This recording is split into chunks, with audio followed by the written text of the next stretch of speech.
بلوچستان اس وقت شدید جنگ کی لپیٹ میں ہے۔ مستونگ کے علاقے گردگاہ میں فورسز اور سرمچار آمنے سامنے آ چکے ہیں۔ صبح سے جاری شدید جھڑپوں میں کوارڈ کاپٹر، ہیلی کاپٹر سمیت جدید اور بھاری اسلحے کا استعمال کیا جا رہا ہے، جبکہ فضائی حملے کی تیاری بھی کی جا چکی ہے۔ اس میں بڑے پیمانے پر ہلاکتوں کا اندیشہ ہے۔ تو دوسری طرف ہم بات کریں گے کہ لاپتہ افراد کی مسخ لاشوں کے پیچھے کی کہانی کیا ہے، یہ لاشیں کیسے چھلنی ہوتی ہیں۔ مسخ لاشیں اکثر ان مقامات پر کیسے ملتی ہیں جہاں فورسز اور سرمچاروں کے درمیان تصادم ہوتا ہے۔ کیا یہ فیکٹ ہے کہ جو بھی بلوچ مخبری کے لیے راضی نہیں ہوتا اس کی سزا موت ہے؟ BLA آزاد نے بلوچ قوم کے نام اہم پیغام جاری کر دیا ہے اور اس میں کیا کہا گیا ہے وہ بھی آپ کو بتائیں گے۔ اور پھر آئندہ بلوچستان آنے کی غلطی مت کرنا، فوج کو یہ پیغام کس نے دیا ہے، اور کوئٹہ پولیس کو بھی سرمچاروں نے شدید وارننگ جاری کر دی ہے، وہ کیا ہے اس کی تفصیلات بھی آپ کے سامنے رکھوں گا۔ اور پھر بلوچستان انسرجنسی کے حوالے سے کروڑوں روپے کے اخراجات کے باوجود بیانیہ سازی کا فقدان اس وقت موجود ہے۔ بلوچ انسرجنسی کے حوالے سے ریاستی بیانیے کی کلا بازیاں جیسے کہ اعلان ناکامی ہے۔ بیانیہ ساز تانیہ بازائی کی اصل حقیقت کیا ہے؟ ڈاکٹر صبیحہ بلوچ کے حوالے سے تانیہ کے بیانیے کو ریاستی بیانیہ تصور کیا جا سکتا ہے؟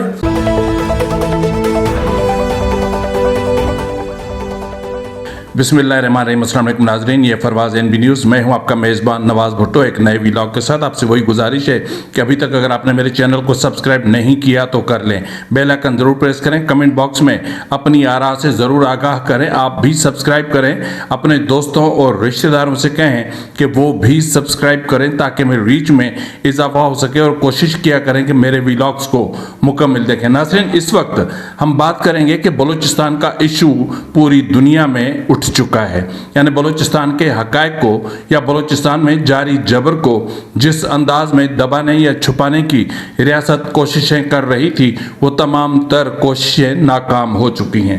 آج میں دیکھ رہا تھا برطانیہ کے ایک معروف سیاسی کارکن ہیں ٹامی رابنسن، انہوں نے ایک انٹرویو دیا ہے اور اس انٹرویو میں انہوں نے براہ راست پاکستان کو دہشت گرد قرار دیا ہے۔ جی ناظرین، ریاست پاکستان کو دہشت گرد قرار دیتے ہوئے کہا ہے کہ آزاد بلوچستان کا مطالبہ بلا جواز نہیں ہے۔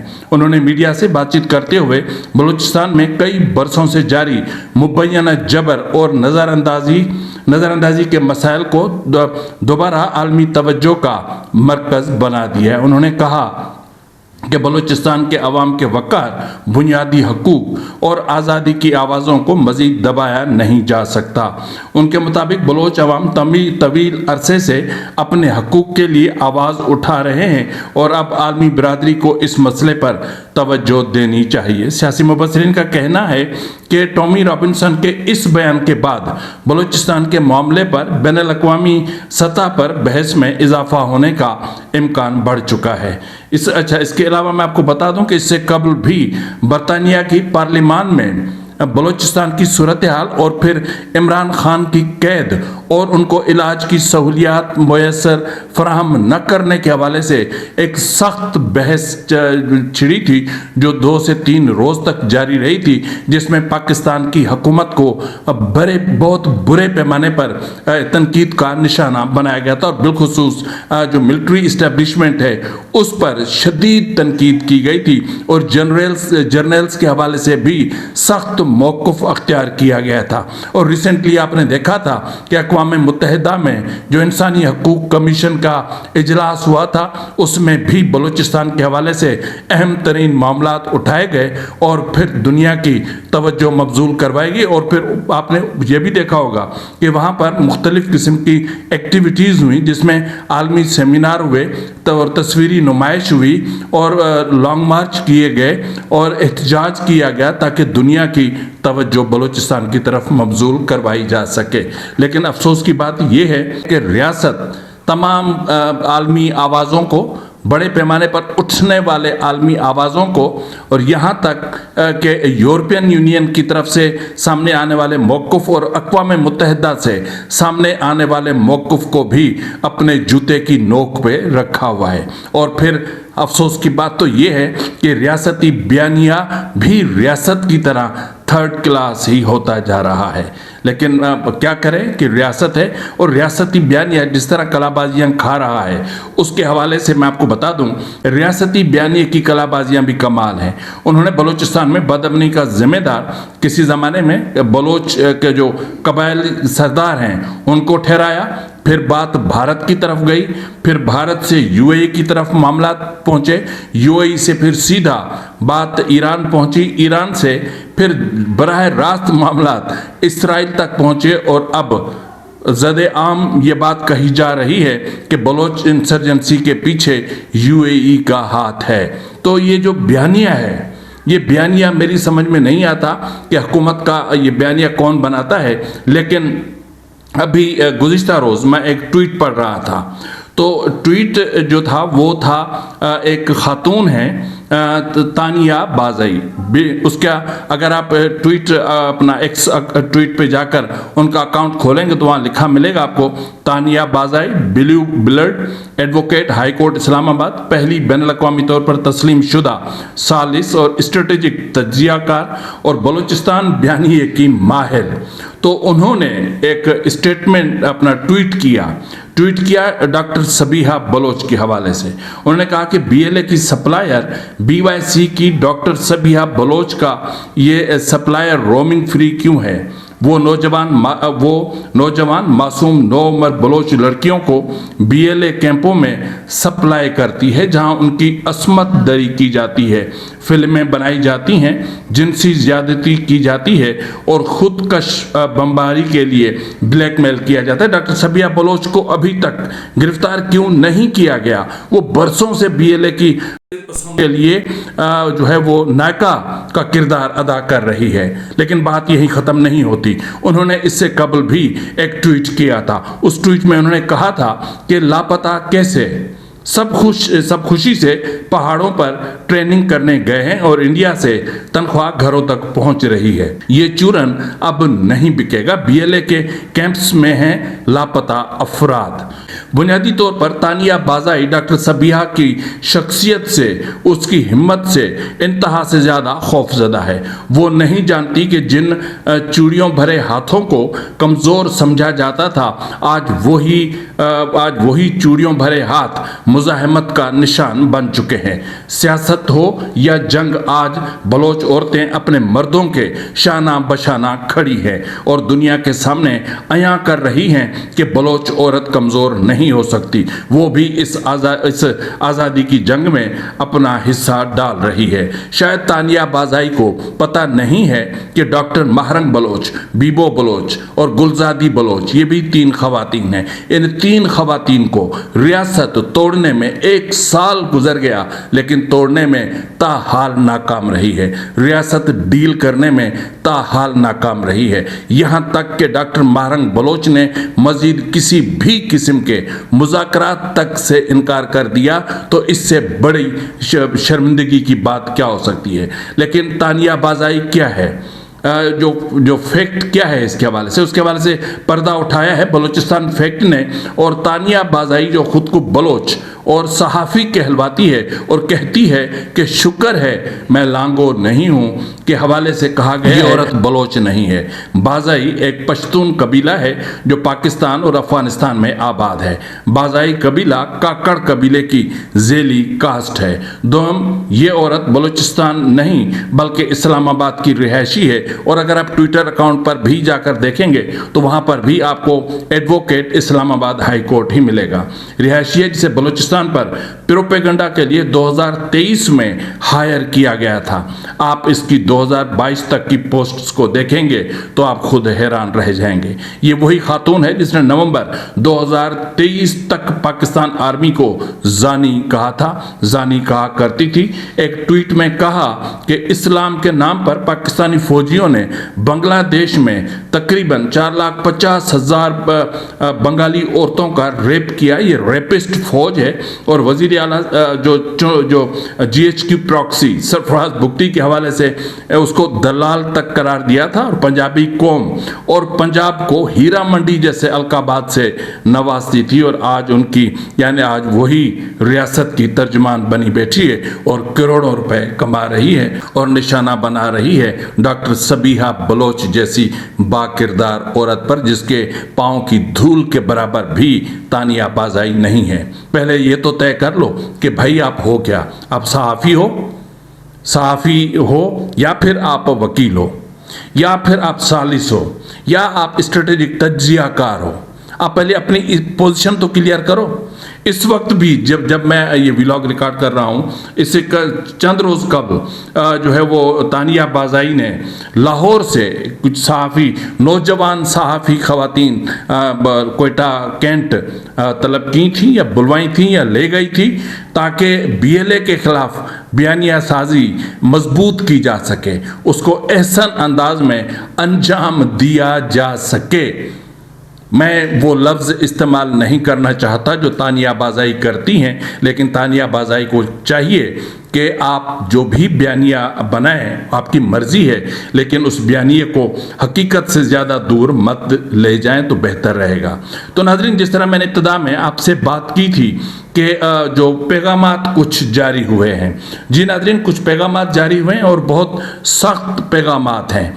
तो इस हवाले से अगर हम बात करें तो एक BLA आज़ाद की तरफ से एक पैगाम जारी हुआ है बलोच कौम के नाम, और उसमें कहा गया है कि वो इस आज़ादी की जंग में अपनी कौमी फ़ौज का साथ दें और पंजाबियों को भी पैगाम दिया है कि जब तक बलोच कौम का एक बच्चा भी ज़िंदा है, हम पंजाबियों को अपने कौमी वसाइल लूटने नहीं देंगे।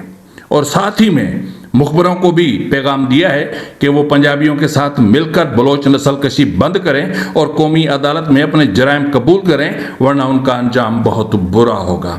और फिर रिसेंटली एक और डेवलपमेंट हुई थी कि एक मुकाबले में या फिर एक बहुत बड़ी झड़प में कुछ एहलकारों की हलाकत का दावा सामने आया था, और उस दावे के साथ ही एक पर्ची भेजी गई थी जिसमें लिखा था कि फौजी देखो, आइंदा बलूचिस्तान आने की गलती मत करना।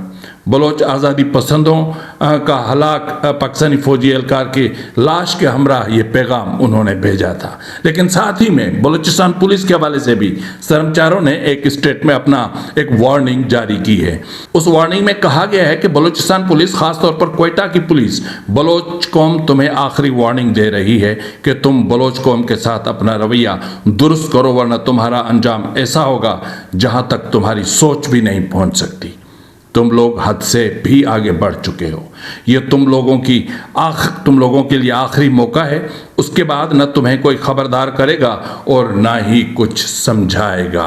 तो इस हवाले से कुछ और चीज़ें भी चल रही हैं, लेकिन उनकी तरफ मैं नहीं जा रहा। लेकिन मैं इतना ज़रूर कहूँगा कि जब इस तरह के नफ़रत से भरे पैगामात जारी किए जाते हैं तो उससे रियासत को साइकोलॉजिकली अंदाज़ा लगाना चाहिए कि जो कौम इस तरह के पैगामात जारी कर रही है, बुनियादी तौर पर वो बगावत की इंतहा को पहुंच चुकी है।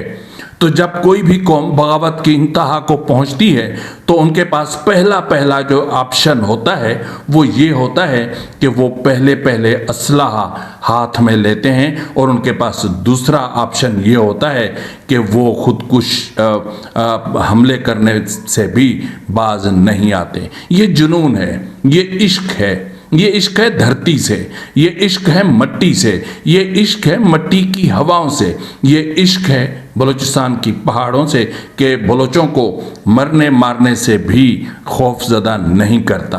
तो इसी तरह जिस तरह मैंने इब्तिदा में आपसे बात की थी کہ مسخ لاشیں کہاں سے آتی ہیں. یہ ایک انتہائی حساس ایشو ہے، لیکن اس سے پہلے میں آپ کے سامنے رکھ دوں کہ جو تقریباً جو بلوچستان کے مستونگ کے علاقے گردگاب کی صورتحال بہت زیادہ کشیدہ ہے. وہاں یوں سمجھ لیں کہ جیسے گھمسان کی جنگ چھڑی ہوئی ہے، اور یہ معاملہ اس وقت شروع ہوا جب تقریباً 35 گاڑیوں پر مشتمل پاکستانی فوج کا ایک قافلہ وہاں سے گزر رہا تھا، جس پر مسلح جنگجوؤں نے اس پر شدید حملہ کر دیا، جس میں 3 گاڑیاں ابتدائی طور پر تباہ ہو گئیں، جس میں کافی ہلاکتوں کا اندیشہ ہے، اور جس میں مبینہ طور پر اس حملے میں راکٹ اور دیگر بھاری ہتھیاروں کا استعمال کیا گیا. حکام نے تصدیق کی ہے کہ جھڑپیں تاحال جاری ہیں، اور یہ بھی ہے کہ علاقے میں پاکستانی فوج کے ہیلی کاپٹرز کی پروازیں بھی دیکھی گئی ہیں، اور حالات کنٹرول میں نہ آئے تو میرے خیال میں کہ معاملات بمبارڈمنٹ تک جا سکتے ہیں اور ایئر اسٹرائک ہو سکتی ہے، کیونکہ اس وقت جو ہیلی کاپٹرز کی شیلنگ ہے وہ کوئی خاص اس کا نتیجہ نہیں نکل سکا ہے، اور کوارڈ کاپٹرز بھی ٹارگٹ کو اچیو کرنے میں یا ٹارگٹ تلاش کرنے میں ابھی تک ان کو کوئی خاص کامیابی نہیں ملی ہے. اچھا، آگے کہا گیا ہے کہ آزادی پسندوں نے پیش قدمی کرنے والی 35 گاڑیوں پر مشتمل قافلے کو مکمل طور پر پسپا کر دیا ہے. یہ دعویٰ کیا گیا ہے سرمچاروں کی طرف سے، اور جو ڈرون کو یعنی کوارڈ کاپٹرز سے جو حملے کیے گئے تھے ان کو بھی ناکام بنا دیا گیا ہے. لیکن سرمچاروں نے جوابی کارروائی کے نتیجے میں ریاست کو پیچھے ہٹنے پر مجبور کر دیا. تاہم ریاستی سوشل میڈیا اکاؤنٹ سے 2 سرمچاروں کی ہلاکت کا دعویٰ سامنے آ رہا ہے، جبکہ ایک چیز یہ بھی سامنے آئی ہے کہ مستونگ میں آزادی پسندوں نے پولیس تھانوں پر قبضہ کر کے انہیں نظر آتش کر دیا ہے. اطلاعات کے مطابق حملے میں بڑے پیمانے پر جانی نقصان ہوا ہے، اور سرکاری سطح پر اس حملے کی تو تصدیق کی جا چکی ہے، لیکن اس کے حوالے سے اعداد و شمار سامنے نہیں آئے، اور تربت میں ایک ہی وقت میں 10 سے زائد دھماکوں کی آوازیں سنی گئیں. اور آج صبح سے مستونگ اور کوئٹہ کے مختلف شاہراہوں پر 4 مختلف جگہوں پر آزادی پسندوں نے ناکہ بندی کی، اور خاران کے علاقے المرگ و گرد و نواح میں اپنے سیکیورٹی فورسز کی پیش قدمی جاری ہے، جس میں 40 کے قریب فوجی گاڑیاں شامل ہیں. تو یہ جو صورتحال بلوچستان کی یا اس وقت مستونگ کی ہے، تو اس سے یہ اندازہ لگایا جا سکتا ہے کہ اس وقت بلوچستان ایک بدترین اور ایک شدید ترین جنگ کی زد میں ہے. تو اگر بمبارڈمنٹ کی جاتی ہے تو یقیناً وہاں کی مقامی سول آبادی بھی اس میں نشانہ بن سکتی ہے، اور پھر اس میں جو بلوچ سرمچار ہیں ان کو شدید نقصان کا اندیشہ اس وقت موجود ہے. ناظرین، آج ایک اہم ترین شخصیت سے میری گفتگو چل رہی تھی، بات چیت چل رہی تھی کہ یہ لاپتہ افراد جو ہیں یہ کہاں جاتے ہیں، کیسے آتے ہیں، کیسے ان کو پھینکا جاتا ہے. تو انہوں نے مجھے میرے سامنے کچھ چیزیں رکھیں، لیکن اس سے پہلے میں آپ کو بتا دوں کہ اس وقت جو بی ایل اے کی طرف سے آپریشن گوئٹ شروع کیا گیا تھا، اس کے حوالے سے ایک بہت بڑی اچیومنٹ ہے. بنیادی طور پر میں آپ کو بار بار میں کوشش کرتا ہوں لیکن بتانا بھول جاتا ہوں کہ آپریشن گوئٹ کا مطلب ہے، یہ بلوچی لفظ ہے کہ گائے کا شکار. تو اس میں جو جتنے بھی ڈیتھ اسکواڈز ہیں ان کو نشانہ بنانے کی کوشش کی گئی اور کی جا رہی ہے، اور اس وقت تک حملے جاری ہیں. اور اب تو بی ایل اے آزاد اور پھر بی ایل ایف نے بھی ڈیتھ اسکواڈز کا صفایا کرنا شروع کر دیا. اگر آپ نوٹ کیا ہو تو پچھلے 3-4 دنوں سے آپ دیکھ رہے ہوں گے کہ مسخ لاشوں کا ملنا اور پھر جبری گمشدگیوں میں حیران کن طور پر کمی واقع ہوئی ہے، جس کا مطلب صاف ظاہر ہے کہ اگر گھر کا بھیدی لنکا نہ ڈھائے تو پھر لنکا کو کوئی نہیں گرا سکتا. سیدھی بات یہ ہے کہ اگر ہمارے پیٹھ میں چھرا نہ گھونپیں، ہمارے اپنے غیروں کا پٹا اپنے گلے میں ڈال کر اور زبان لٹکاتے ان کے پیچھے نہ چلیں تو پھر ہمیں کوئی نہیں مار سکتا. تو بہرحال اس وقت جس طرح میں نے بات کی مسخ لاشوں کے حوالے سے، تو انہوں نے مجھے 2 لفظوں میں ایک چیز سمجھائی.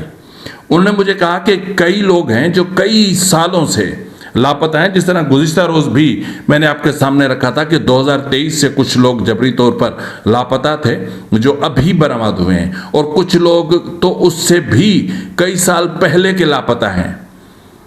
तो इसकी एक लंबी फहरिस्त है, उसकी तरफ मैं नहीं जाना चाहता, लेकिन मैं आपसे ये ज़रूर कहना चाहूँगा, उन्होंने कहा कि एक स्टेट पॉलिसी है, यानी मिलिट्री इस्टेब्लिशमेंट की एक पॉलिसी है कि जो भी बलोच उठाया जाए या लापता किया जाए उसके हवाले से उसकी जहन साजी की जाए, उसकी ब्रेन वॉशिंग की जाए, उसकी क्लासेस ली जाए बड़े प्यार से, एहतराम से, और फिर अगर उसका दिमाग ठीक ना हो तो फिर शदीद तशद्दुद से, और फिर उस शदीद तशद्दुद की कोई इंतहा नहीं है। और अगर वो आपकी मुखबरी करने पर राज़ी हो जाते हैं तो आप उनके साथ कोई एग्रीमेंट है या कोई कॉन्ट्रैक्ट है वो साइन करवाएं और उनको पाबंद बनाएं कि वो इसकी अहद शिकनी नहीं करेगा। इस सूरत में उनको आप जो है वो छोड़ सकते हैं। और फिर वो लोग जिनके हवाले से ये है कि जो किसी भी किस्म की क्रिमिनल एक्टिविटी में कभी मुलविस नहीं रहे, तो उनके हवाले से भी शायद थोड़ी बहुत रियायत है। लेकिन जो चीज़ अहम है जिसकी तरफ मैं आपको लेकर जाना चाह रहा हूँ, जो मस्ख लाशें मिलती हैं, बुनियादी तौर पर ये वही बलोच नौजवान होते हैं जो रियासत की मुखबरी करने से इनकार करते हैं। तो फिर जहाँ रियासत को जो शर्मचारों के, चाहे वो BLA हो, BLF हो, BRG हो या UBA हो या ब्रास हो या जो भी हो, जहाँ उनको ऑपरेशन करना होता है, जहाँ रियासत को ये अंदेशा होता है कि जिस मकाम पर वो ऑपरेशन करने जा रहे हैं वहाँ पर माइंस हो सकती हैं, वहाँ पर जो है वो ज़ेर ज़मीन अपना बारूद हो सकता है, तो इस मकसद के लिए उन नौजवानों को बतौर शील्ड इस्तेमाल किया जाता है। या कोई ख़ास टारगेट अचीव करना हो तो भी ये जो मिसिंग पर्सन्स होते हैं इनको बतौर शील्ड इस्तेमाल किया जाता है, इनको पहले भेजा जाता है। इस हवाले से कुछ वीडियोस मैंने देखी हैं, और लेकिन मैं ज़ाहिर है कि मैं YouTube के हवाले से उसकी जो कम्युनिटी गाइडलाइंस है मैं उसका पाबंद हूँ, तो मैं कुछ पुरतशद्दुद किस्म की जो वीडियोस हैं वो आपके साथ शेयर नहीं कर सकता। लेकिन फैक्ट यही है कि पाकिस्तान फ़ौज की जानिब से बलोच शहरियों को इंसानी ढाल के तौर पर इस्तेमाल करना इंतहाई परेशान कुन है, और बलूचिस्तान में इंसानी हकूक़ की संगीन खिलाफ वर्जियों को बढ़ावा दे रहा है। लेकिन आखिर कब तक? इतना जहन में रख लें कि हर चीज़ की एक हद होती है, और ये एक फितरत का असूल है कि जब कोई चीज़ कम हो रही होती है तो दूसरी तरफ वो चीज़ बढ़ रही होती है। तो आप फितरत के असूल को समझें और बलूचिस्तान के मामलात को, आप एहसास महरूमी के मामलात को, आप बुनियादी जो बेसिक फंडामेंटल राइट्स हैं उनके हवाले से, जो आप लोगों ने वहाँ पर एक इंसर्जेंसी क्रिएट कर रखी है, रियासत ने जो क्रिएट कर रखी है, उसको ख़त्म करें, आइन को बहाल करें, पार्लिमान को खुद मुख्तार करें, और अदालतों को आज मैं माजरत के साथ एक मिनट लूँगा। आज मैं देख रहा था मेरे ख्याल में chief justice supreme court Yahya Afridi साहब थे, तुर्किया के साथ कोई एग्रीमेंट करने के बाद उन्होंने वो अदलिया की आज़ादी, आइन की पासदारी और पता नहीं क्या लंबा चौड़ा जो है वो तकरीर फरमा रहे थे। मुझे बड़ी हंसी आ रही थी। मैं सोच रहा था कि किस आज़ाद अदलिया की बात कर रहे हैं, किस आइन की बात कर रहे हैं, किस आज़ाद जजों की बात कर रहे हैं? क्या अदलिया आज़ाद है? क्या जज आज़ाद हैं? क्या फैसले आज़ादी से होते हैं? पहले जज फैसले किया करते थे, बदकिस्मती से अब जज अहकामात मानते हैं, यस सर करते हैं, और जो फैसला आता है उस पर दस्तखत कर देते हैं। जिसकी छोटी सी मिसाल ये है कि एक डिपार्टमेंटल जो है वो एक कमेटी को आप लोगों ने मिलिट्री कोर्ट्स का नाम दे रखा है, और उन मिलिट्री कोर्ट्स को कॉन्स्टिट्यूशनल बेंच कॉन्स्टिट्यूशनलाइज कर दे, तो इससे बड़ा गैर आइनी कदम और कोई हो ही नहीं सकता। फिल वक्त के लिए इतना ही, मिलता है अगले प्रोग्राम में, तब तक इजाज़त दीजिए। फ़ी अमानिल्लाह।